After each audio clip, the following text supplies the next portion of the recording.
Hi students. आज हमारा O levels and IGCSE chemistry का फोर्थ लेक्चर है, जिसमें हम देखेंगे effect of temperature and pressure on the volume of gas.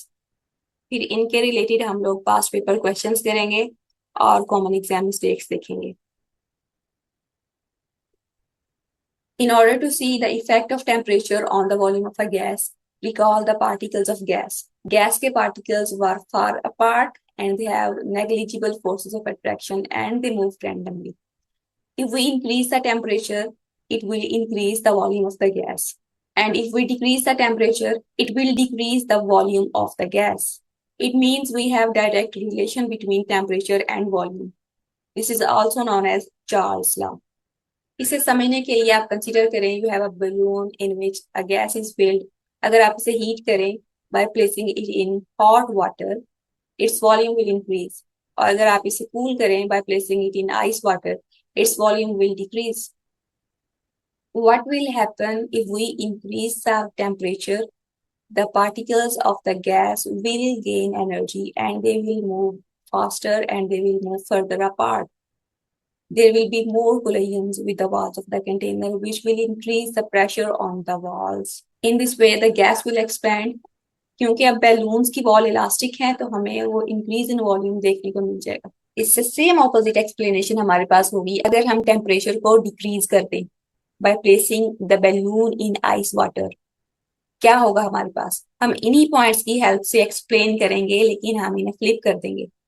If we decrease the temperature, particles will lose energy, they will move slower and they will move closer.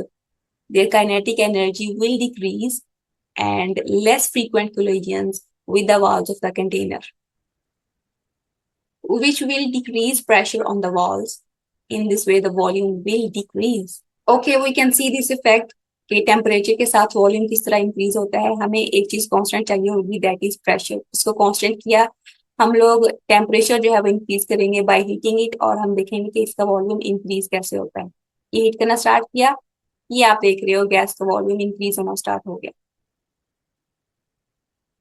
Next, we have effect of pressure on the volume of a gas, which is also known as Boyle's law.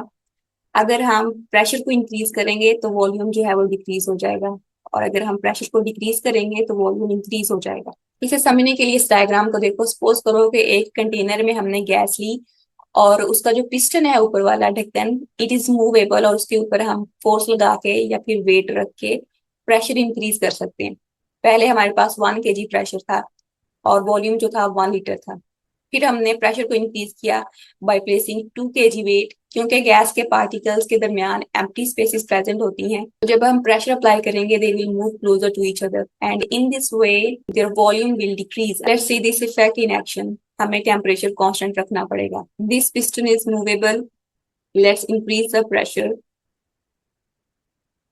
ये हमने pressure increase किया, volume थोड़ा सा कम हो गया, और increase किया और कम हो गया, और इंक्रीज किया और कम हो गया। पार्टिकल्स एक दूसरे के पास पास आते जा रहे हैं और गैस का वॉल्यूम कम होता जा रहा है। Let's solve some past paper questions. This figure shows a gas syringe that contains 60 centimeter of ethene gas. State how the volume of ethene in the gas syringe changes when the temperature is decreased and the pressure remains constant. Temperature decrease किया है तो particles will move slowly and they will move close. Therefore, we will say volume will decrease. A sealed gas syringe contains 80 centimeter cube of bromine gas. State how decreasing the pressure affect the volume of bromine gas in the gas syringe when the temperature remains constant. Gas के particles का अगर हम pressure कम करें, they will move further apart. Therefore, their volume will increase. We will say volume increases. Next question we have, an attempt was made to compress a gas and a solid using apparatus shown. Which substance would be compressed and what is reason for this? Piston movable है, हम इसे compress करना चाहते हैं, gas और solid है, कौन सा सब्सटेंस कंप्रेस हो सकता है और उसकी रीजन? एमसीक्यू सॉल्व करते हुए मेथड ऑफ एलिमिनेशन यूज किया करो। हमें पता है कि सॉलिड्स को हम बिल्कुल कंप्रेस नहीं कर सकते, तो सॉलिड और सॉलिड ये वाले दो ऑप्शन पहले ही एलिमिनेट कर दें कि ये आंसर नहीं हो सकता। हाँ, गैस को हम कंप्रेस कर सकते हैं, तो उसकी वजह क्या है कि गैस के पार्टिकल दूर दूर होते हैं। अब बाकी दो ऑप्शन बच गए, इनमें से देखें कि रीजन किसकी करेक्ट है। The gas particles are close together. तो ये भी एलिमिनेट हम कर देंगे क्योंकि क्लोज नहीं होते। The gas particles are far apart, yes this is the correct answer. बहुत से बच्चे इस सेक्शन में कुछ मिस्टेक्स करते हैं जो आपने ध्यान में रखनी है। फर्स्ट मिस्टेक, बच्चे कहते हैं gas pressure is caused by particles colliding with each other. No, gas का जो प्रेशर है, जब वो कंटेनर की वॉल्स के साथ टकराते हैं पार्टिकल्स, तब प्रेशर बिल्ड होता है। Secondly, higher pressure or smaller volume means particles move faster. No, particles move faster only when temperature increases.